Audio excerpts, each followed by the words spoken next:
Ayoko mag-goodbye, but this is the last video sa My Money Works For Me stock market series natin. But, huwag kang malambay kasi magkikita-kita naman tayo sa next series natin, which is cryptocurrency series. So, see you sa next series. But before we say goodbye, ipapakilala ko muna sa inyo ang hot na investment na sinabi ko nga from our previous video. This is mutual fund. So, kung yung REITs, hari ng dividends or libreng cash, si mutual fund naman ang hari ng diversification. Kung titingnan mo yung level of risk sa tatlo, pinaka-risky ang stocks, and then REITs, and then mutual funds. So, yun yung para sa akin ha. Kaya ko nasabing safer ang mutual fund because it is diversified. Ibig sabihin, yung pera mo, hindi lang nakalagay sa isang company lang. Naka-invest siya sa iba't ibang stocks. And tanggalin na rin natin yung fear mo na since baguhan ka pa lang sa stock market, hindi mo pagamay yung mga stocks na bibilhin mo, baka malugi ka lang. Yan kasi yung nagsistop sa atin to invest our hard-earned money. Kaya, medyo ilag tayo sa mga investments.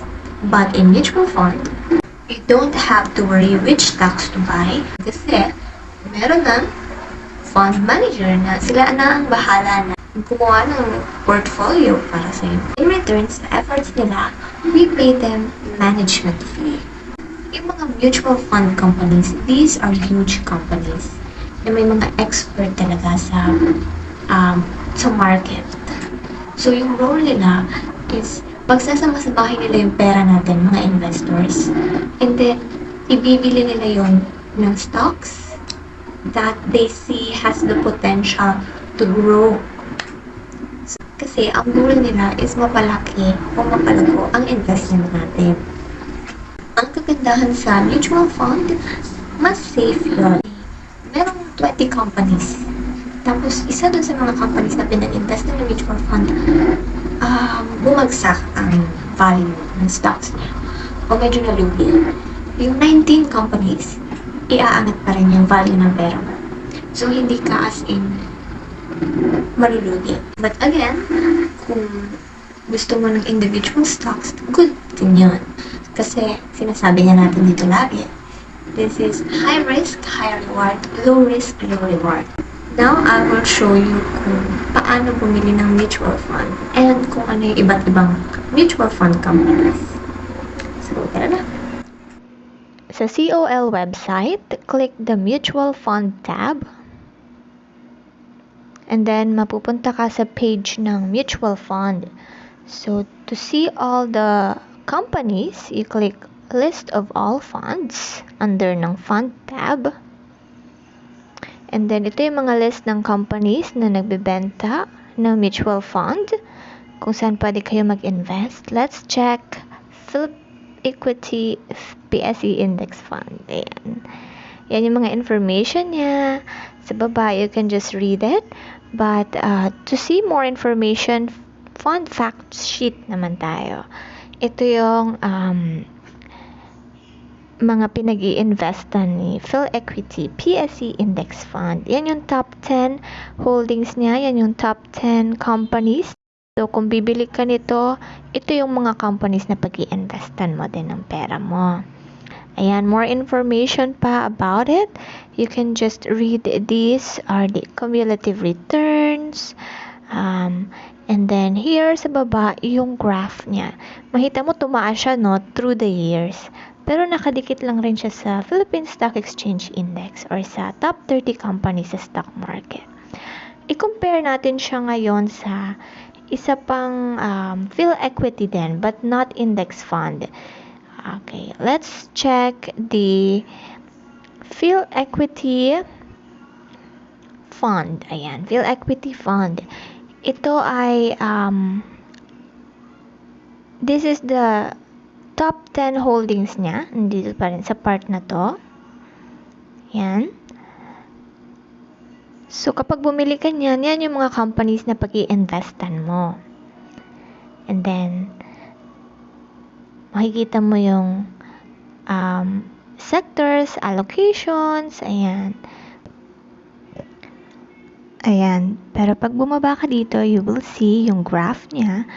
And then, maganda yung pag-angat ng kanyang mga investments. So, I will show you how to buy or invest in Phil Equity Fund. So, you will click Create Order dito sa right side. And then, madadirect ka na sa page kung saan ka pwedeng mag-order. This is the order entry page. You'll see the fund code is XPEEQ. And then you click the invest button. And then, of course, important na ilagay mo yung amount. Minimum initial contribution is 1,000. So, let's try 1,000. And then, proceed order.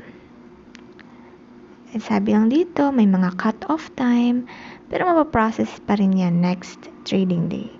So, this is the order details. Here, important na makita mo this information. There's 1.50% management fee, and then hindi mo siya pwedeng i-withdraw within 91 days kasi merong 1% early redemption fee. Kasi sabi ko nga, di ba, long-term investment. So, after 91 days, good mo na yan siyang i-withdraw. Kung ready ka na, you can put your password and click place order.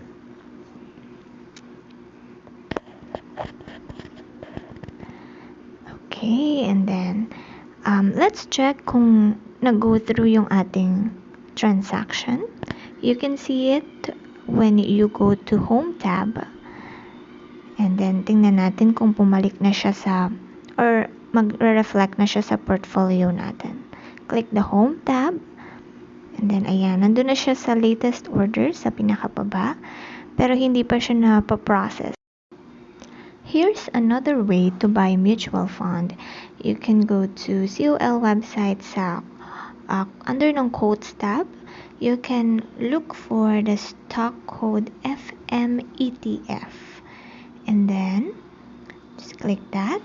This is a stock like, para lang siyang stock, pero yung design niya, mutual fund.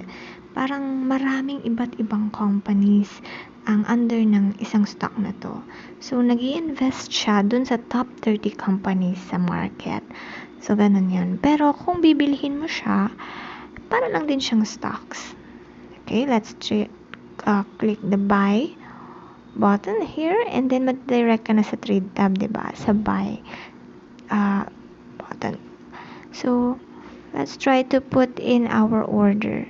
Ang board lot niya is 10. So, 10 minimum yung pwede mong bilhin shares. And then, this is the price. Ikaw, bahala ka kung magkano yung price yung willing mo bilhin. And then, ganun din, just click preview order to place your order. So, ganun din siya. Ang pinagkaiba niya lang, this is like a stock kapag binili mo siya. And then, to sell, ganun din. You just click the sell button. And then, kung magkano mo siya ibibenta. Okay, and then preview order, diba? Very similar na similar. Just like the stocks talaga paulit-ulit. Okay, that's it. That's mutual funds and ETF. Sa COL Financial website. Very easy lang, diba? But, before investing in mutual funds, you have to accept these facts. This is a long-term investment. Long-term investment meaning it takes 5, 10, 20 years. And kung gusto mo talagang pataasin pa yung pera mo, palakihin pa, you can take advantage dun sa power of compounding. Or yung malaking nilagay mong halaga, malaki din yung tutubuin. Kung maliit yung halaga, maliit din yung tutubuin. So, as time goes by, habang lumalaki yung pera mo, lumalaki rin yung tubo nun. And that's why if you want to win in this investment, you have to wait long term. Yan talaga yung sinasabi natin, your future. For your future. Yan. Mutual funds, especially yung mga index funds, yung mga sumasabay sa takbo ng economy. Kapag bumagsak yung ekonomiya, pag bumagsak yung ating market, babagsak din yung value ng nilagay nila na investment. So, sa tingin mo ba, mutual fund is the best investment? And bakit? Bakit hindi ka crush ng crush mo? Char, just comment down below. So, I hope talaga, sobrang hope na talaga ako na meron kang natutunan sa stock market series natin. And kung may isang bagay ka man na gusto kong gawin mo is, yan yung mag-start ka na talagang mag-invest.